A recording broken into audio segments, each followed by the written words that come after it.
অনেকদিন পরে ভিডিও নিয়ে আপনাদের মাঝে এসেছি। তো আজকে হচ্ছে আমি ছাদে একটা গাছ লাগাইছিলাম, যেহেতু আমাদের বাড়িতে অনেক ছাগল, এই কারণে গাছের পরিচর্যা করতে পারি না অনেকদিন যাবত। আর ছাদে গাছ লাগানো হয়েছে, তো আমি একটু ছাদে আসাও হয় না, পানি দেওয়া হয় নাই। এটা কি গাছ?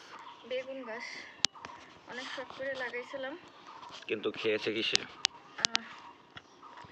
ছাগল ছাগল লাখ টাকার বাগান খাইলো 2 টাকার ছাগলে। আমি একটু মাটি কুচাই দিয়ে যাব, যাতে ডিমের খোসাগুলো ভিতরে ঢুকে মাটিতে প্রোটিন হয়, যেহেতু এটা একবারে গুঁড়া করা না ডিমের খোসাগুলো।